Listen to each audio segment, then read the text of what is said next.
Dobry Boże, za nasz Panie, wróć nam Chrystu panowanie. Kiedy ranne wstają zorze, nic tu skowi nie pomoże. Dobry Boże, a nasz Panie, wróć nam PiS-u panowanie. Niech pokój w kraju nastanie, Polskę dają, zwróć nam Panie.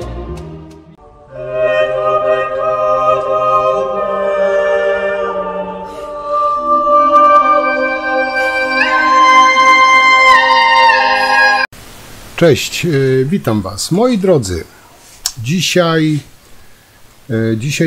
trochę zahaczymy o Kościółek, między innymi. A dokładnie będzie czytanie ewangelisty Przemka, czytanie listu ze świętego prezesa Jarozbawa do Pisiorzan. Nie wiem, jak to odmienić. Do Pisiorków. Tak się pewnie zastanawiacie, czy to nowy biskup, czy co. Nie, moi drodzy. To jest pierdolnięty Czarnek. I ludzie, którzy tam siedzą i jego słuchają. Powiem wam to, co odwalił Czarnek i ta grupa ludzi, którzy w kościele słuchała wywodów Czarnka, ciężko ich chyba nazwać katolikami, bo każdy normalny, wierzący człowiek powiedziałby Czarnkowi, co o takich politycznych wiecach zorganizowanych w kościele myśli, a następnie by stamtąd po prostu wyszedł. No ale co ja mogę wiedzieć w końcu? Ja nie jestem wierzącym, być może to jest już standard. Ale już kiedyś wam to mówiłem i powtórzę jeszcze raz. W polskim kościele Boga nie ma. Jest partia, jest polityka. To jest po prostu smutne jak PiS, pazerne jak klechy. Po prostu zniszczyli polski kościół. Pieniądz, władza wygrały z wiarą. I o tym właśnie dzisiaj chcę wam powiedzieć, czyli doktor, profesor Czarnek i jego wystąpienie w Krakowie. Oczywiście wystąpienie z sympatykami Radia Maryja i jego polityczne, Czarnek się zarzeka, że nie, ale czysto polityczne spotkanie z tymi wiernymi. I nie mylcie wiernymi Kościoła, tylko wiernymi partii Kaczyńskiego, wiernymi Rydzykowi, wierni po prostu zwykłej ludzkiej głupocie, bo tego inaczej nazwać nie można. No nie można nazwać tych ludzi wiernymi, którzy wierzą w Boga. I powiem wam tak, jak dla mnie Czarnek jest wystarczająco zdemoralizowany i obleśny, aby zostać księdzem. No niestety lub stety nie został nim, ale choć przez chwilę mógł spełnić swoje marzenia, czyli przemówić do wiernych sprzed ołtarza.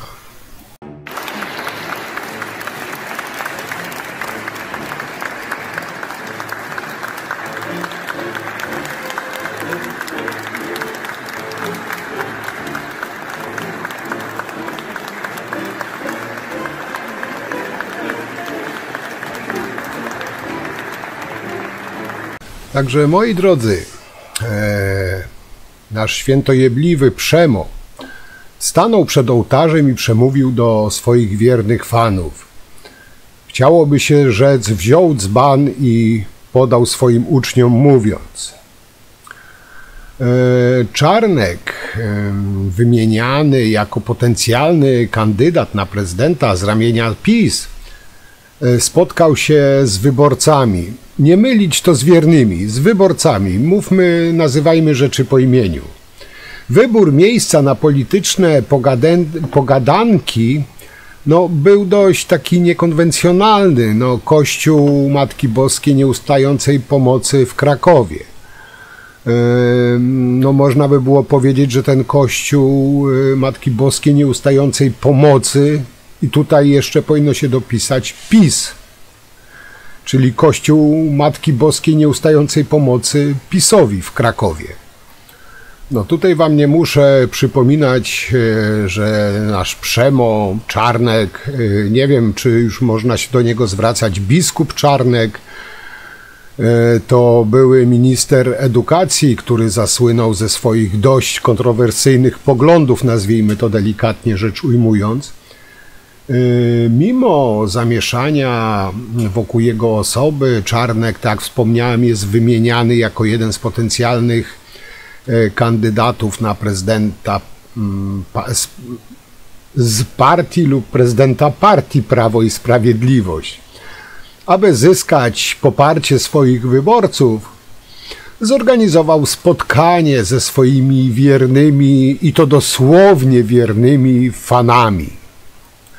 I tak jak wam już wspomniałem, wybór miejsca na te polityczne pogadanki był dość niekonwencjonalny, czyli Kościół Matki Boskiej Nieustającej Pomocy w Krakowie.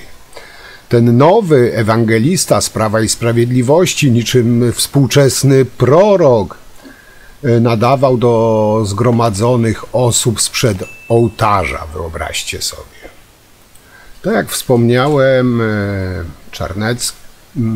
Czarnek, przemawiał stojąc na ołtarzu, i to właśnie ta kwestia podzieliła tutaj opinię publiczną. PiS-owcy oczywiście piali z zachwytu, że oto mają nowego Mesjasza, który nic złego się przecież nie stało, Przemuś tylko przemawiał. Tego zachwytu polityków PiS i sympatyków PiS, fanów PiS, nie podzielił także duchowny. I tutaj ja się temu duchownemu akurat nie dziwię.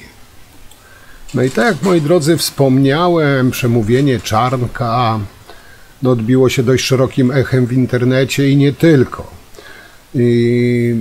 Co nie jest tutaj jakimś specjalnym zaskoczeniem, politycy PiS nie kryli zachwytu. Przemówienie tego na szczęście byłego ministra edukacji chyba do dzisiaj jeszcze jest komentowane. Na szczęście była małopolska kurator oświaty, Baśka Nowak, ta odryśka, wiecie. Miłość z workiem budaprenu i te sprawy. W poście, w mediach społecznościowych Barbara określiła te przemówienie Czarnka mianem duchowej uczty, dodając, że powinni usłyszeć ją wszyscy Polacy kochający ojczyznę. Ale to jest Baśka Nowak, Barbara Nowak, pani Barbara, pani Basia. Jest tak samo, na takim samym poziomie co Czarnek i ta reszta.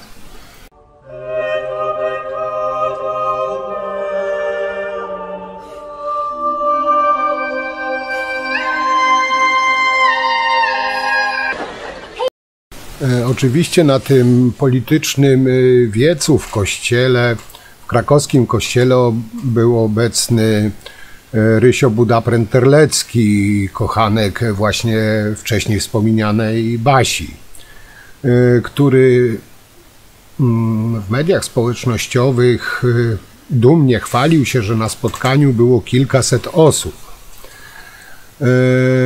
Tak, wcześniej wspominałem, duchowny jeden z duchownych był oburzony wystąpieniem Czarnka. I o tym za chwileczkę. Jeden z duchownych właśnie powiedział, że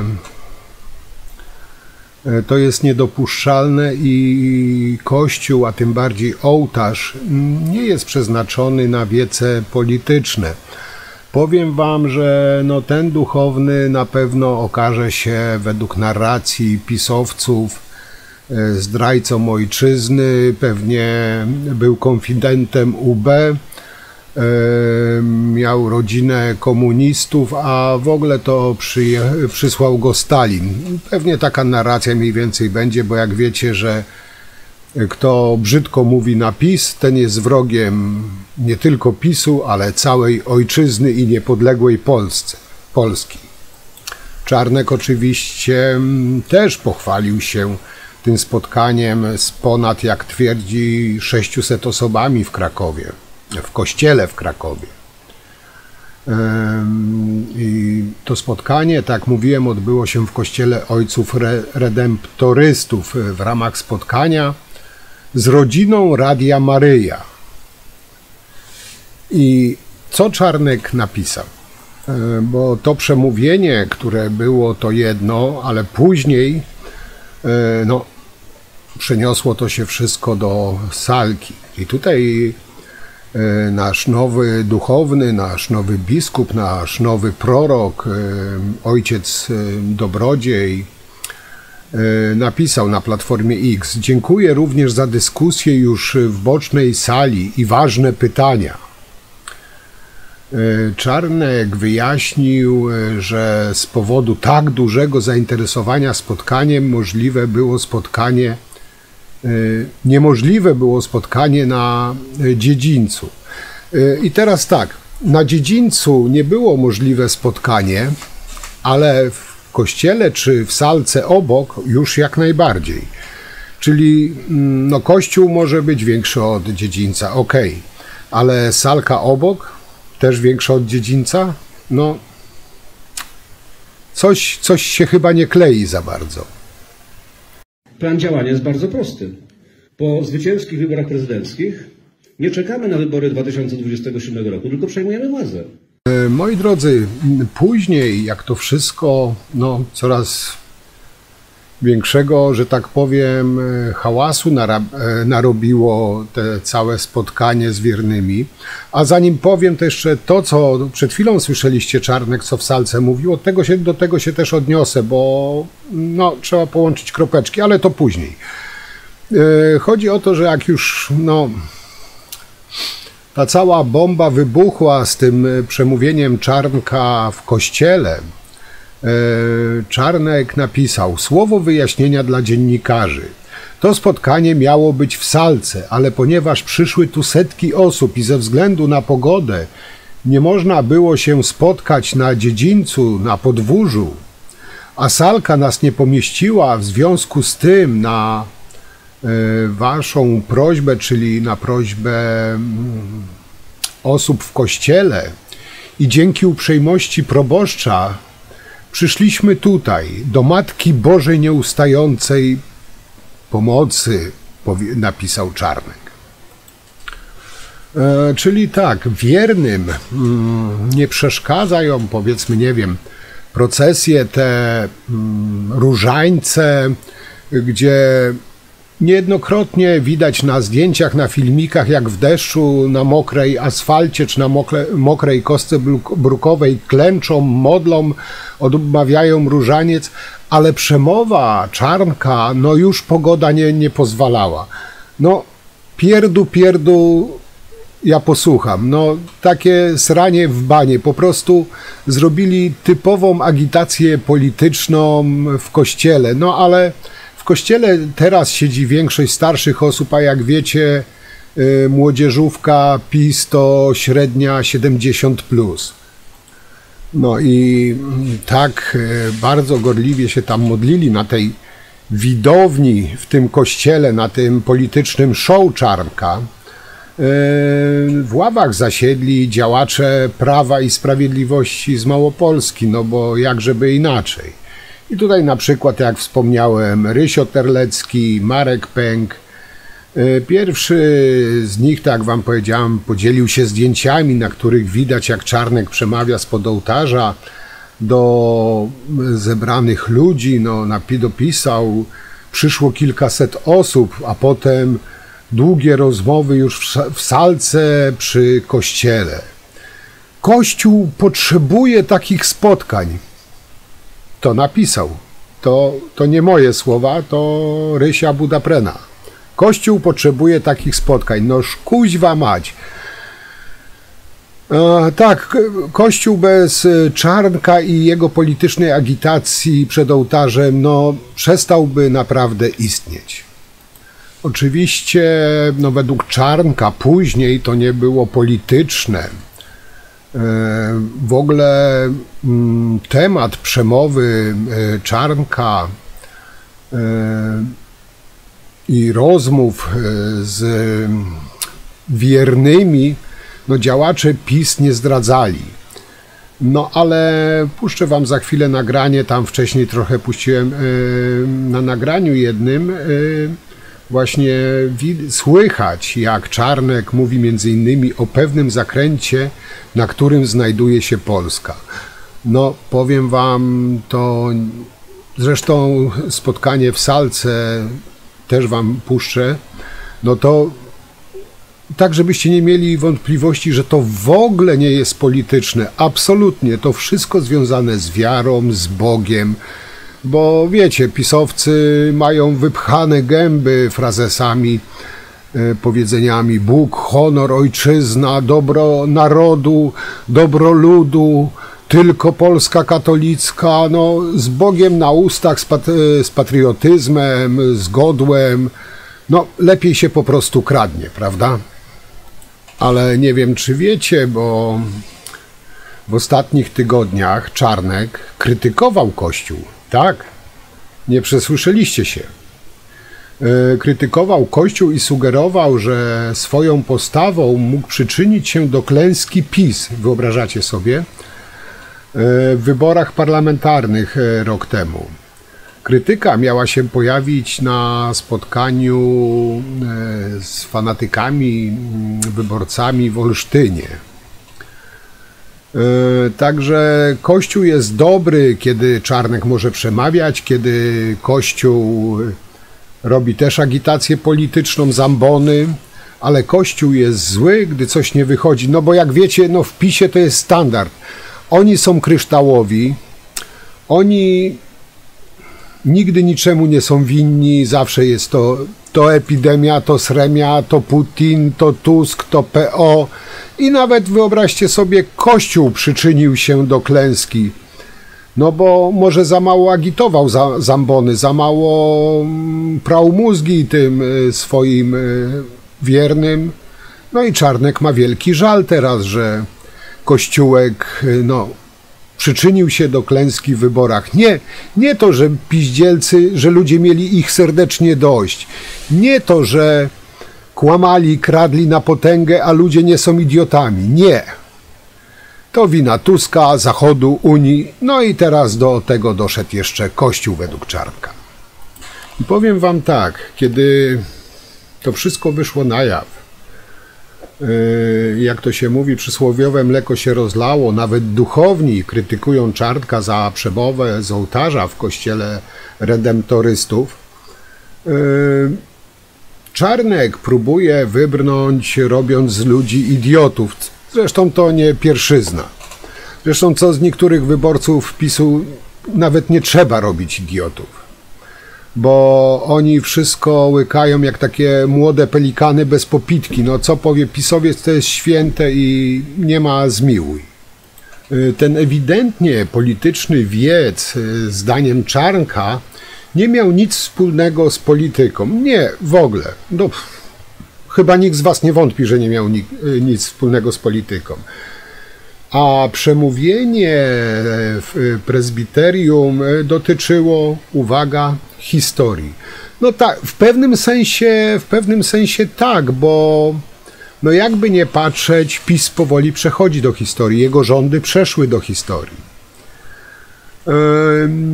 Być może, nie wiem, nie znam się na tym, tutaj teraz sobie gdybam, ale wydaje mi się, że chyba najwyższy czas, żeby Watykan ukrócił robienie z kościołów, z świątyń partyjnych targowisk. Oczywiście polski episkopat jest ślepy i głuchy, no i będzie ślepy i głuchy tak długo, jak długo będą dostawać pieniądze. I to nie jest żadną tajemnicą, tutaj nic nowego nie powiedziałem. I powiem wam, że przez takiego erudytę jak Czarnek, to naprawdę czarno widzę przyszłość polskiego kościoła. Wierni już odchodzą, można powiedzieć, hurtowo z kościoła. No właśnie takie osobniki jak Czarnek i te wszystkie inne wynalazki pisowskie, no bardzo, bardzo się do tego przyczyniają. I jakby na to nie patrzeć, Czarnek zrobił polityczne spotkanie propagandowe w kościele. I nie wiem, moi drodzy, chyba teraz już wiecie, dlaczego trzeba zrobić rozdział kościoła od państwa. Jak długo jeszcze, nie wiem, będą robić z kościołów miejsce na wiece wyborcze, na spotkania polityczne?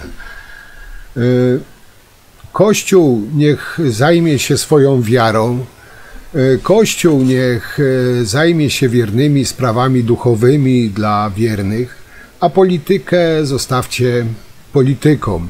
Są miejsca do modlenia się, są miejsca do politykowania i to powinni wiedzieć tym bardziej politycy. Bo skoro taki laik polityczny jak ja wie, no to chyba każdy, tylko że tak naprawdę, no nie oszukujmy się. Im nie chodzi o wiarę, im nie chodzi o Boga, czy tam nie wiem, co jest związane z tym Bogiem i z tą wiarą. Im chodzi o pieniądze, o władzę i wykorzystają wszystko i wszystkich, byle dorwać się do koryta. I teraz tak, za chwilę wam puszczę jeszcze raz spotkanie właśnie z wiernymi z tego kościoła, z Czarnka. Ale posłuchajcie najpierw tego, co tutaj powiem. Kaczyński, nomen omen, zapowiedział zamach stanu, czyli powołanie Rady Stanu dysponującej własną siłą. Mieliby to zrobić w przyszłym Sejmie przedstawiciele opcji demokratyczno-patriotycznej. Czyli jak już Kaczyński pierdoli o demokracji, o patriotyzmie, to znaczy, że coś skubaniec knuje. Kaczyński stawia na zniszczenie ustroju Polski i wojnę domową, bo nic mu innego nie zostało. Czyli Kaczyński, inaczej rzecz ujmując, Kaczyński zapowiada zlikwidowanie, no chyba to tak można nazwać, zlikwidowanie polskiej konstytucji i wprowadzenie swojej własnej. I oni jeszcze mają czelność pieprzyć, że Tusk łamie konstytucję, że dyktatura, a Kaczyński chce powołać jakieś ciało, no nazwijmy to ciało, które będzie decydowało o być i nie być. To jest na tej samej zasadzie jak kucharka Kaczyńskiego Przyłębska, Krycha Pawłowicz, Komuch Piotrowicz. Oni będą decydować teraz będą podobno decydować o zasadności czy tam nietykalności Trybunału Konstytucyjnego, czyli będą uchwalać coś o sobie. Ale wróćmy do tematu. Kaczyński zapowiada rozpieprzenie do końca, jeśli dojdą do władzy, do końca polskiego wymiaru sprawiedliwości, polskiego prawa, polskiej konstytucji. Zapowiedział to oficjalnie, otwarcie na jakiejś tam konferencji. I teraz wrzucę wam wypowiedź Czarnka, który potwierdza słowa, jakoby potwierdza słowa Kaczyńskiego. Czyli Czarnek poszedł nawet dalej. On powiedział to wprost, zresztą to usłyszycie na własne uszy, nie tylko ode mnie, ale właśnie od tego nowego biskupa pisowskiego, że jeśli Czarnek twierdzi, że wygrają wybory prezydenckie i oni nie będą czekać do kolejnych wyborów parlamentarnych, oni przejmą władzę. Czyli planują, jakby na to nie patrzeć, zamach stanu. Albo tak jak wcześniej wam mówiłem, jeszcze wam mówiłem w poprzednich filmikach, że te sukinsyny, żeby z powrotem mieć władzę absolutną, są gotowi do rozlania krwi Polaków, są gotowi do wojny domowej. Zresztą posłuchajcie Czarnka z tymi wiernymi Kościoła, czy tam wiernymi PiS-owi. No włos na głowie się jeży. Plan działania jest bardzo prosty. Po zwycięskich wyborach prezydenckich nie czekamy na wybory 2027 roku, tylko przejmujemy władzę. Oczywiście. Po to rozmawiamy... Jest Ryszard. Po to rozmawiamy codziennie z naszymi różnymi kolegami, nie tylko z PSL-u, nie tylko z Konfederacji, ale także z innych ugrupowań, którzy też mają coraz więcej problemów z tym, co widzą i co robi Tusk, co robi Bodnar, jaki chaos się wprowadza, żeby to się stało faktem. A stanie się faktem, jak wygramy wybory prezydenckie. Jak przegramy, to zapomnijmy to, co powiedziałem w Kościele, że za naszego życia zobaczymy wolną Polskę i niepodległą. Ale jak wygramy, to nie czekamy do wyborów. Tu nie ma co czekać. Nie ma co czekać do 27 roku, dlatego że rozwalają państwo na naszych oczach każdego dnia. Tylko receptą do sukcesu jest zwycięstwo w wyborach prezydenckich. Jedność nas wszystkich. Jedność nas wszystkich. Także moi drodzy, po tej wypowiedzi Czarnka, po tym obejrzeniu dzisiejszego materiału, no chyba nie macie kompletnie żadnych wątpliwości, że to nie było spotkanie polityczne, że to nie był wiec polityczny, że Kościół nie ma z tym nic wspólnego. Nie mówię tutaj o wszystkich, bo są księża czy duchowni, którzy się temu sprzeciwiali i nie mówię, że tak nie jest, bo tak było i taka jest prawda, że są duchowni, którzy są oburzeni tym politycznym spędem Czarnka w Kościele. Ale biskup, który pozwolił Czarnkowi na tą agitację polityczną, niczym się nie różni od partyjnego sługusa Kaczyńskiego. Z historii Polski możemy nauczyć się bardzo wiele i należy pamiętać o wydarzeniach, które działy się w Polsce, dzięki komu między innymi straciliśmy niepodległość. Też była władza, której się nie spodobało uchwalenie Konstytucji 3 maja. Była szlachta, czy inni funkcjonariusze, że tak to nazwę, którym się nie podobało to, że kto inny przejął władzę. No i oczywiście duchowni, o tym się nie mówi, ale jeśli się ktoś jeszcze zastanawia, dlaczego Polska niemal na 100 lat straciła niepodległość, przypomnijcie sobie, moi drodzy, historię i kto się do niej przyczynił i czy to nie jest teraz tak bardzo podobne, co wyrabia PiS. To jest oczywiście moje zdanie. Dla mnie osobiście ta partia powinna być zdelegalizowana i wyrzucona na śmietnik historii, bo to nie Unia, nie Niemcy, nie Rosja, nie sam szatan jest zagrożeniem, wrogiem Polski. Wrogiem Polski i zagrożeniem dla Polski jest PiS, Kaczyński i wszyscy fanatycy PiS-u. I to mówię z pełną odpowiedzialnością i w pełni przekonany. Największym wrogiem Polski jest partia PiS, jej satelity i wszyscy ślepi fanatycy tej partii. Nikt z Zachodu, nie Unia, nie Niemcy, tylko właśnie PiS. I to PiS, jeśli się coś w Polsce odwali, to właśnie przez tych sukinsynów.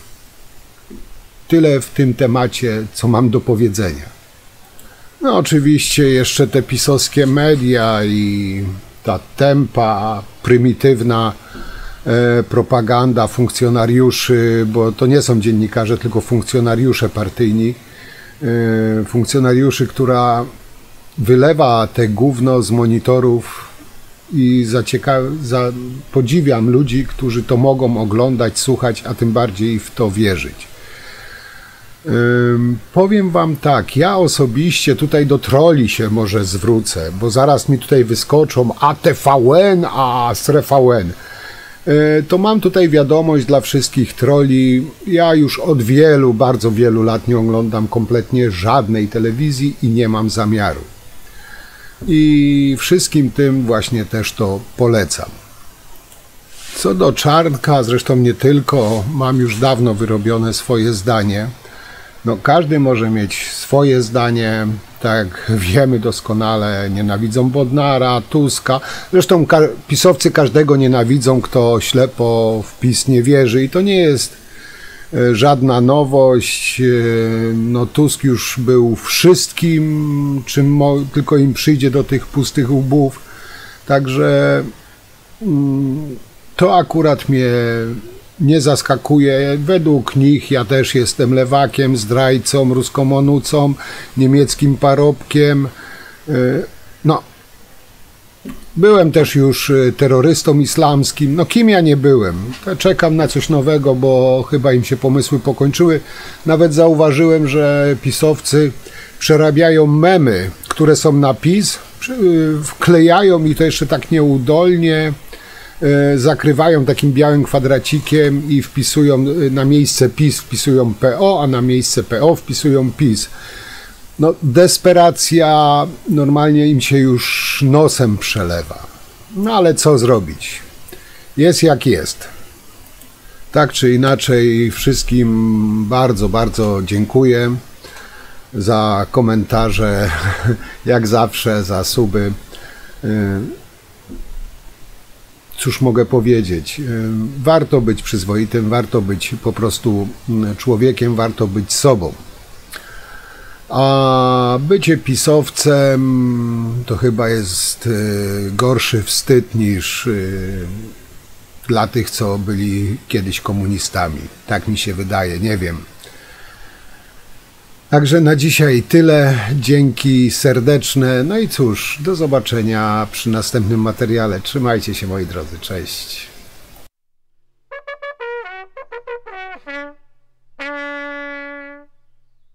Wielokrotnie mówiłem i powtarzam to jeszcze raz. To jest formacja zewnętrzna. To nie jest formacja polska. To jest formacja, która reprezentuje obce interesy.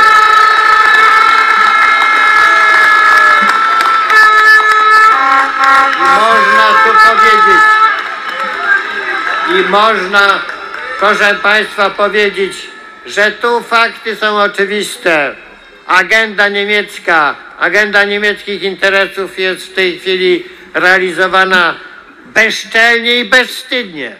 Bo wydawało się może, że chociaż będą próbowali udawać, choćby jakoś to rozłożyć w czasie, ale nie. Od razu atak w CPK, atak w plany budownictwa